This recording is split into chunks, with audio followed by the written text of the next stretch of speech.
اعوذ باللہ السمیع العلیم من الشیطان الرجیم بسم اللہ الرحمن الرحیم رب اشرح لی صدری ویسر لی امری واحلل عقدۃ من لسانی یفقہوا قولی ربی یسر ولا تؤثر وتمم بالخیر وبک نستعین رب زدنی علما۔ السلام علیکم ورحمۃ اللہ وبرکاتہ۔ الحمدللہ ہم سورہ مائدہ کا ترجمہ و تفسیر کر رہے ہیں۔ 53 آیات کا ترجمہ و تفسیر الحمدللہ ہم کر چکے ہیں۔ آج کا سبق آیت نمبر 54 سے دیکھیے۔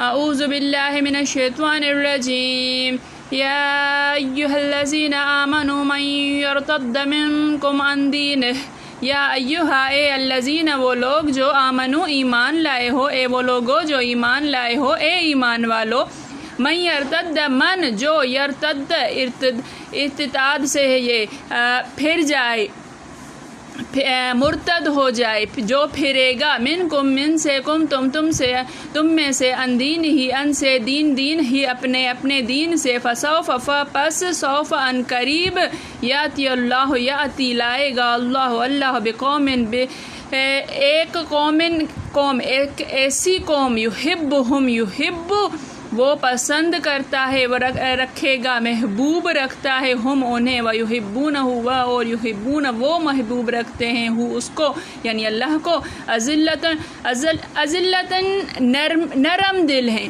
علی المؤمنین اللہ پر، المؤمنین مومنوں پر نرم دل ہیں، عزت زبردست ہیں، علی الکافرین کافروں پر، یجاہدون جہاد کرتے ہیں، فی سبیل اللہ کی راہ میں، ولا یخافون اور نہیں ڈرتے، لومۃ لائم ملامت سے، لائم کسی ملامت کرنے والے کی، ذالک فضل اللہ ذالک یہ فضل اللہ کا ہے، یؤتیہ وہ دیتا ہے، من یشاء جسے وہ چاہتا ہے، واللہ اور اللہ واسع وسعت والا ہے، علیم علم والا ہے۔ یا ایھا الذین آمنوا اے وہ لوگو جو ایمان لائے ہو، من یرتد منکم جو تم میں سے مرتد ہو جائے، ان دین ہی اپنے دین سے، فسوف یاتی اللہ تو ان قریب اللہ لائے گا، بقوم ایک ایسی قوم، ہم ویحبونہ وہ انہیں محبوب رکھتا ہے اور وہ اسے محبوب رکھتے ہیں، اذلۃ علی المؤمنین وہ نرم دل ہیں مومنوں پر، عزت علی الکافرین کافروں پر زبردست، یجاہدون فی سبیل اللہ جہاد کرتے ہیں اللہ کی راہ میں، ولا یخافون لومۃ لائم اور نہیں ڈرتے کسی ملامت کرنے والے کی ملامت سے، ذالک فضل اللہ یؤتیہ من یشاء یہ اللہ کا فضل ہے، وہ دیتا ہے جسے چاہتا ہے، واللہ واسع علیم اور اللہ وسعت والا علم والا ہے۔ اے ایمان والو اگر کوئی تم میں سے اپنے دین سے پھر جائے گا تو اللہ ایسے لوگ پیدا کر دے گا جن کو وہ دوست رکھے اور جسے وہ دوست رکھیں، اور جو مومنوں کے حق میں نرمی کریں اور کافروں سے سختی سے پیش آئیں، اللہ کی راہ میں جہاد کریں اور کسی ملامت کرنے والے کی ملامت سے نہ ڈریں، یہ اللہ کا فضل ہے، وہ جسے چاہتا ہے دیتا ہے، اور اللہ بڑی کشائش والا اور جاننے والا ہے۔ اللہ رب العزت جو قادر و غالب ہے خبر دیتا ہے کہ اگر کوئی اس پاک دین سے مرتد ہو جائے تو وہ اسلام کی قوت گھٹا نہیں دے گا۔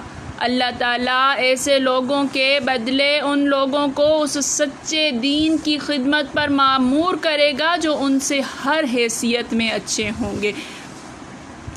مرتد ارتداد کہتے ہیں حق کو چھوڑ کر باطل کی طرف پھر جانے کو۔ محمد بن کعب فرماتے ہیں رحمۃ اللہ علیہ یہ آیت سرداران قریش کے بارے میں اتری ہے۔ حسن بصری رحمۃ اللہ فرماتے ہیں خلافت صدیق میں جو لوگ اسلام سے پھر گئے تھے ان کا حکم اس آیت میں ہے، جس قوم کو ان کے بدلے لانے کا وعدہ دے رہا ہے کہ اگر تم میں سے کوئی مرتد ہو جائے تو اللہ ایسی قوم لائے گا، اس قوم کے بارے میں وہ ہے کہ وہ اہل قادسیہ ہیں یا قوم سبا ہے یا اہل یمن ہیں جو کندہ اور سکون بیلا کے ہیں۔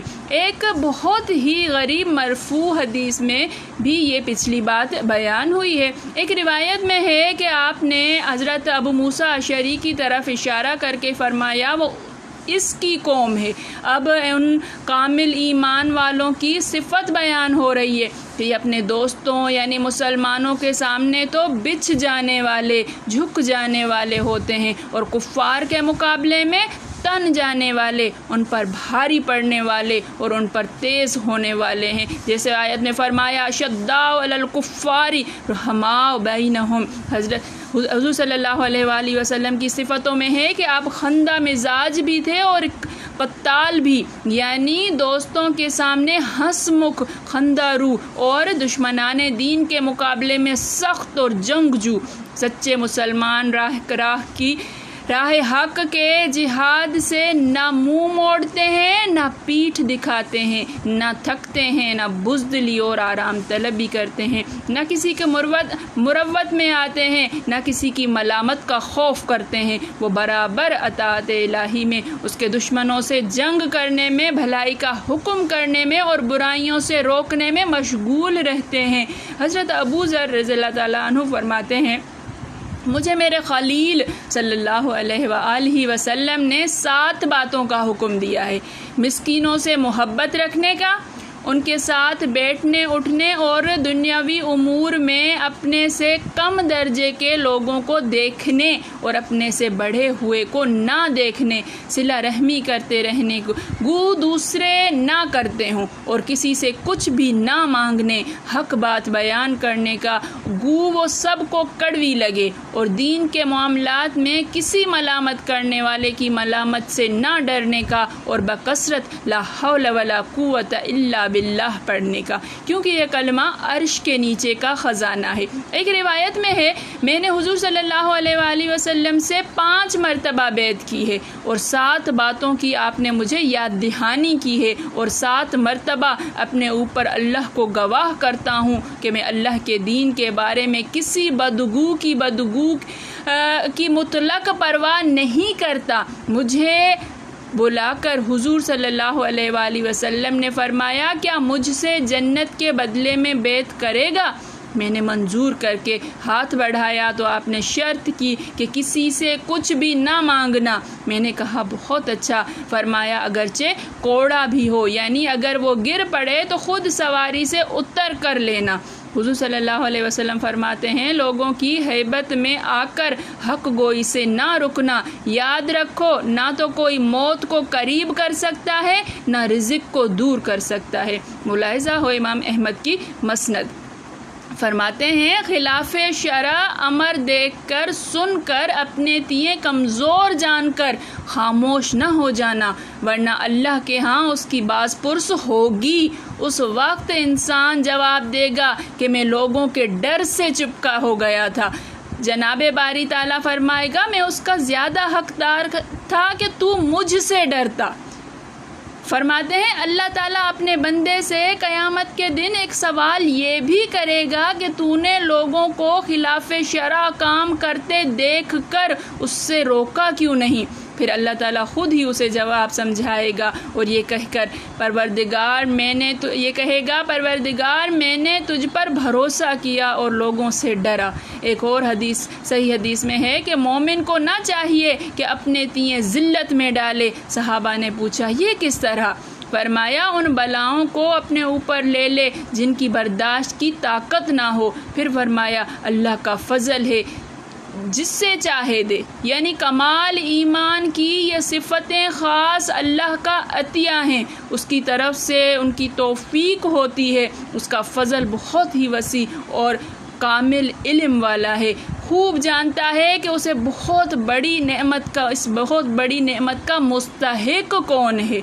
اللہ تعالیٰ خوب جانتا ہے ہمارے دلوں کے احوال، ہمارے اندر کے، ہمارے باہر کے، ہماری کمزوری، ہماری طاقت۔ اللہ تعالیٰ کو سب علم ہے۔ اللہ تعالیٰ ہمارا حامی و ناصر ہو۔ میرے پڑھانے میں، آپ کے پڑھنے میں، میرے سمجھانے میں، آپ کے سمجھنے میں کوئی غلطی، خطا، بھول چوک ہو گئی ہو تو میں اللہ کے حضور میں توبہ کرتی ہوں اور معافی کی خواستگار ہوں۔ ربنا تقبل منا انک انت سمیع العلیم۔ السلام علیکم ورحمۃ اللہ وبرکاتہ۔